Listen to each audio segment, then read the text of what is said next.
পৌষের শুরুতে উত্তরের জেলা ঠাকুরগাঁওয়ে জেঁকে বসেছে শীতের তীব্রতা। 3 দিন যাবৎ দুপুর পর্যন্ত দেখা মিলছে না সূর্যের। ঘন কুয়াশা আর হিমেল হাওয়ায় বিপর্যস্ত স্বাভাবিক জনজীবন। সবচেয়ে বেশি ভোগান্তিতে ছিন্নমূল ও খেটে খাওয়া মানুষ। তীব্র ঠান্ডায় ক্ষতির শঙ্কায় কৃষকরা।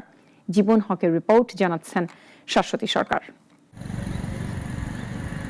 ভোরের ঠান্ডা হাওয়া আর ঘন কুয়াশায় ঢেকে আছে উত্তরের জেলা ঠাকুরগাঁও। দিনের তাপমাত্রা নেমে আসে 14 ডিগ্রি সেলসিয়াসে, আর রাতের তাপমাত্রা থাকে 10 থেকে 13 ডিগ্রির ঘরে।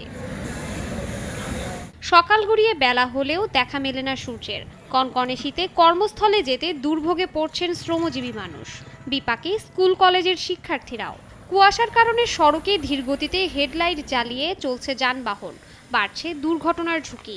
বাতাস রাত অনেক ছিল, রাতে বের হওয়ার মতো অবস্থা ছিল না। 11টার সময় আমি আসছিলাম এদিক। আপুরে গাড়ি চালাইতে আমাদের অনেক সমস্যা, কাস্টমার মিলতেছে না। হ্যাঁ, আমরা ঠান্ডা খুব কষ্ট পাচ্ছি, কিন্তু কোনো কম্বল টম্বল সরকার থেকে পাইনি। শীতকালে এই প্রাইভেট আর কোচিং এদের সকালবেলা অনেক সমস্যা হচ্ছে, গাড়ি ঘোড়া পাওয়া যাচ্ছে না। তীব্র ঠান্ডায় হাসপাতালগুলোতে বাড়ছে ঠান্ডাজনিত রোগীর সংখ্যা। সর্দি, কাশি, নিউমোনিয়া ও শ্বাসকষ্ট রোগের প্রাদুর্ভাব বেড়েছে চারপাশে। এদিকে শীতের প্রভাবে উদ্বেগে কৃষকরাও।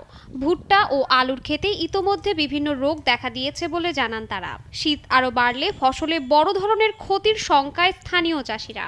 আমাদের শীতে ভুট্টা নাল হয়ে যাচ্ছে।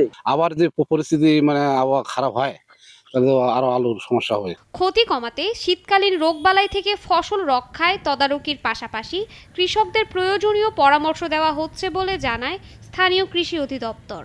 কৃষকদেরকে পরামর্শ দেওয়া হচ্ছে যে বড় বীজতলা শীতকালীন পরিচর্যার জন্য বিশেষ করে টানা কুয়াশা থাকলে পলিথিন দিয়ে ঢেকে রাখবে।